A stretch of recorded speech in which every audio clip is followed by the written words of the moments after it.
Makinabang ka ba sa bagong senior pension, mga kababayan? Sandali lang. Kung ikaw o ang iyong mga magulang ay senior citizen, kailangan mong manood nito hanggang dulo dahil may malaking pagbabago na magaganap sa Enero hanggang Pebrero 26. Alam mo ba na may bagong listahan na at baka ikaw o ang iyong mahal sa buhay ay kasama na dito? Hindi na ito biru-biro dahil opisyal na ang announcement at maraming senior citizens ang makakatanggap ng pensyon na matagal nang hinihintay. Sa video na ito, ibibigay ko sa inyo ang kumpleto at detalyadong impormasyon tungkol sa sino-sino ang kwalipikado sa bagong pension program. Magkano ang matatanggap mong buwan ng pensyon, paano mag-apply, at ano ang mga requirements, kailan magsisimula ang distribution, ano ang mga deadline na dapat mong tandaan. Hindi ka dapat magpahuli dahil limited lang ang slots at may specific na deadline ang application. Marami ng seniors ang nag-aabang at baka malate ka pa. Kaya mga ka-YouTube, kung gusto mong malaman kung kasama ka sa listahan at paano makakakuha ng benepisyo na ito, manatili at panoorin ang buong video. At huwag kalimutan, kung nakatulong sa'yo ang video na ito, paki-like at isubscribe para sa mas maraming updates tungkol sa senior benefits at programs. Mga kababayan, magandang araw sa inyong lahat. Ako nga pala si Your Name at welcome sa channel na ito kung saan kami ay nag-o-update ng mga pinakabagong balita tungkol sa government benefits, pension programs at lahat ng dapat ninyong malaman para sa inyong kinabukasan at sa kinabukasan ng inyong pamilya. At sa video na ito, talagang sobrang importante ang topic na ito dahil direktang nakakaapekto ito sa milyon-milyong senior citizens dito sa ating bansa. Alam ko na marami sa inyo ay naghihintay na ng mahabang panahon para sa update na ito. Ilang taon na rin nating pinag-usapan ang bagong pension program para sa ating mga senior citizens. At ngayon opisyal na po ito, hindi na ito chismis. Hindi na ito chismis sa kanto kundi tunay na balita na galing mismo sa gobyerno. Ang bagong senior pension program ay ipapatupad na simula Enero hanggang Pebrero 2026 at kailangan nating maging handa dahil maraming requirements at proseso ang dapat nating sundin para makasiguro na makakakuha tayo ng benepisyong ito. Pero bago tayo magpatuloy, gusto ko munang linawin kung ano ba talaga ang ibig sabihin ng bagong pension program na ito. Marami kasi akong nababasa sa comments at sa mga messages na natatanggap ko na may confusion pa rin. May mga nagsasabi na ito raw ay replacement sa existing pension. May nagsasabi naman na ito ay additional. Kaya hayaan ninyong i-explain ko ng maayos at detalyado para walang kalituhan. Ang bagong senior pension program na ito ay bahagi ng Expanded Social Protection Program ng gobyerno para sa ating mga nakatatandang kababayan. Ito ay isang supplementary benefit. Ibig sabihin, dagdag po ito sa existing benefits na natatanggap na ng ating mga seniors. Kung meron na kayong tumatanggap na GSIS pension, SSS pension, or iba pang government pension, patuloy pa rin kayong makakatanggap niyan. Ang bagong program na ito ay para sa mga senior citizens na hindi pa covered ng major pension programs o kaya naman ay may kulang pa sa minimum threshold na itinakda ng gobyerno para sa dignified living ng ating mga matatanda. Ngayon, pag-usapan natin kung sino ba talaga ang qualified dito. Una sa lahat, dapat kayo ay 60 taong gulang at higit pa. Ito po ay strict requirement at walang exemption dito. Kahit 60 taong gulang ka pa lang ngayong taon, basta magiging 60 kaon or before December 2025, qualified ka na para sa program na ito. Pangalawa, kailangan mo ng valid senior citizen ID. Alam kong marami pa ring seniors na walang ID. Kaya kung wala ka pa, kailangan mo mag-apply sa Office of Senior Citizens Affairs sa inyong munisipyo o City Hall. Madali lang naman ang proseso at karamihan ng LGU ay may express lane na para sa seniors. Pangatlo, kailangan mong permanenteng nakatira dito sa Pilipinas. Hindi kasama dito ang mga OFW seniors o yung mga nakatira na permanently sa ibang bansa. Ito ay exclusively para sa mga seniors na dito mismo nag-reside at nag-contribute sa ating ekonomiya. Pang-apat, hindi ka dapat regular beneficiary ng GSIS or SSS pension na umaabot na sa minimum threshold. Ano ba ang minimum threshold na yan? Currently, ang threshold ayaw buwanan. Ibig sabihin, kung ang combined pension mo mula sa lahat ng sources ay hindi pa umaabot ng 5,000 buwanan, qualified ka para sa supplementary pension na ito. Pero may additional requirements din tayo na kailangan ninyong alamin. Kailangan ninyong mag-submit ng proof of residency.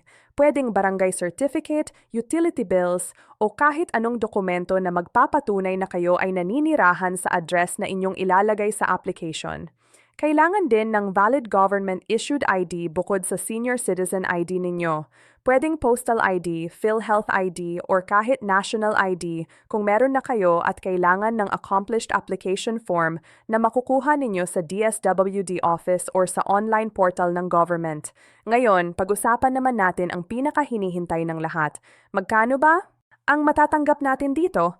Based sa latest advisory ng DSWD, ang basic monthly pension ay, pero hindi po dyan nagtatapos. May additional allowances pa na pwede ninyong makuha, depende sa inyong situation. Kung kayo ay solo senior, ibig sabihin walang anak na tumutulong or walang legal guardian na may income.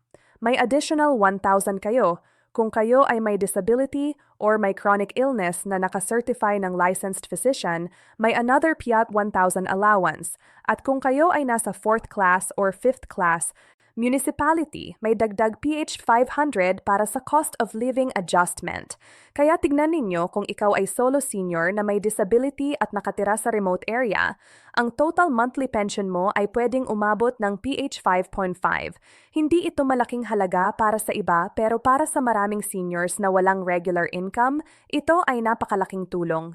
Isipin ninyo na lang PH 5,000 kada buwan. Yan ay PH 5,000 sa isang taon. Pwede na yan pambili ng maintenance medicine, pambayad ng bills o kahit pang-emergency fund lang.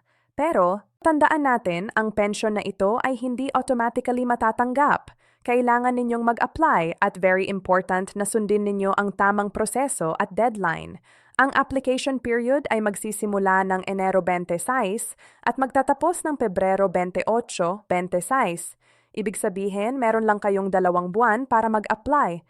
Pagkatapos ng Pebrero 28, hindi natatanggapin ang late applications for the first batch.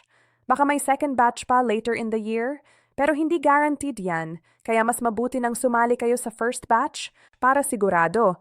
Paano ba mag-apply? Merong 2 paraan. Una, pwede kayong pumunta personally sa DSWD office sa inyong area. Dalhin lang ninyo lahat ng required documents. Fill up the form, submit, tapos antayin na lang ang confirmation. Usually, makukuha ninyo ang confirmation within 3 to 5 working days kung kompleto ang documents ninyo. Pangalawa, pwede din kayong mag-apply online through the DSWD portal. Pero kailangan ninyong mag-register muna ng account, upload ang scanned copies ng documents ninyo, at fill up ang online form. Mas convenient kung ayaw ninyong pumila sa office pero kailangan ninyong may access sa computer or smartphone at may internet connection. Maraming seniors ang natatakot sa online application. Hindi nila alam paano pero huwag kayong mag-alala. Maraming barangay ngayon ay nag-o-offer ng assistance para sa online applications. Pwede kayong lumapit sa barangay hall ninyo at magtanong kung may available assistance. Usually may mga youth volunteers or barangay staff na tumutulong sa seniors para sa ganitong proseso. At kung meron kayong mga apo o mga anak, pwede din ninyong hilingin sa kanila na tulungan kayong mag-apply online. Ngayong napag-usapan na natin kung paano mag-apply, pag-usapan naman natin kung kailan kayo makakatanggap. According to the implementation timeline, ang first batch ng beneficiaries ay makakatanggap na ng pensyon by March 2026. Ibig sabihin, kung nag-apply kayo ng January by March, meron na kayong pensyon. Ang payout ay monthly at pwede ninyong piliin kung paano ninyo gusto matanggap. May 3 options kayo. Unang, direct deposit sa bank account ninyo. Ito ang pinaka-convenient kung meron kayong existing bank account. Pangalawa, through Land Bank or DBP cash card na ibibigay sa inyo ng DSWD. Ito ang para sa mga walang bank account.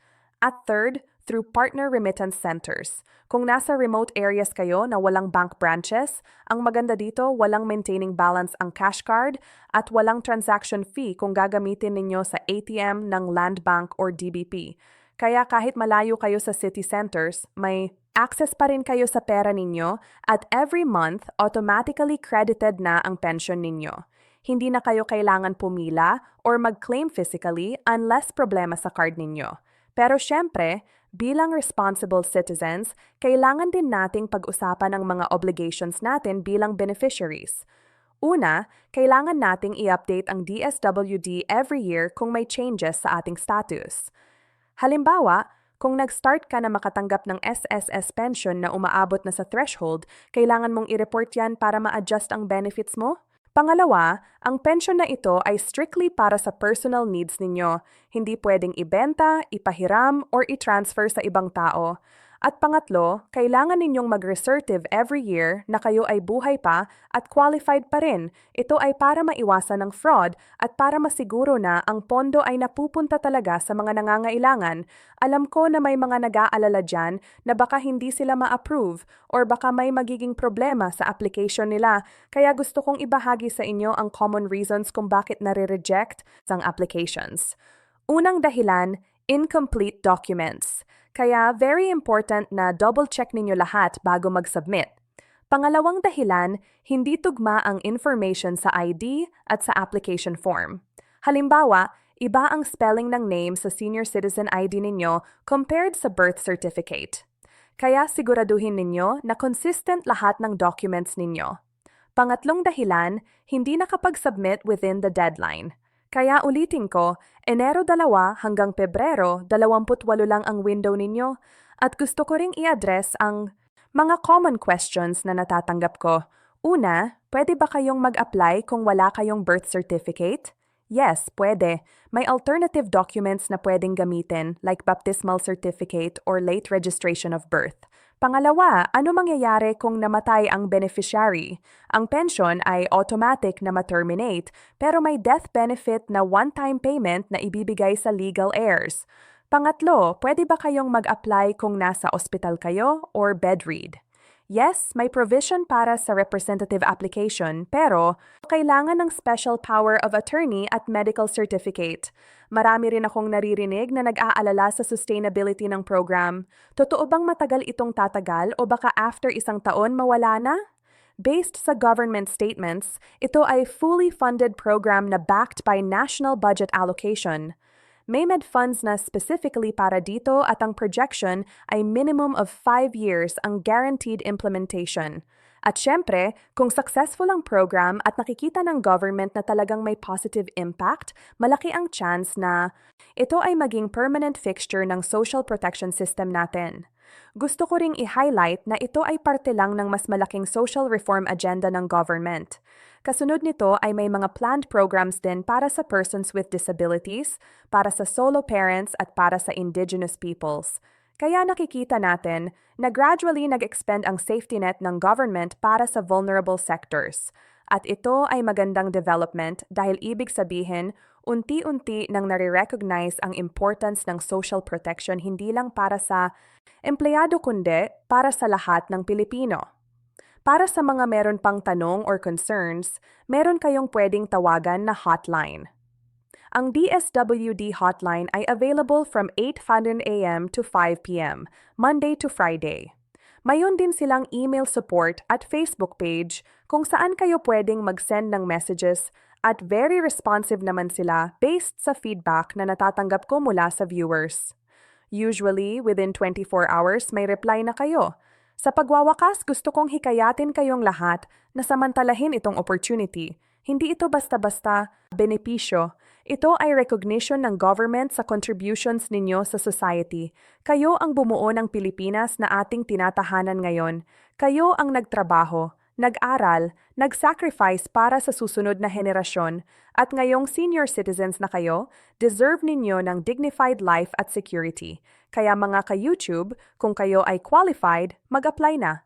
Kung ang parents ninyo ay qualified, tulungan ninyo silang mag-apply. Kung may kakilala kayong senior na walang kamag-anak na tumutulong, i-share ninyo sa kanila ang video na ito.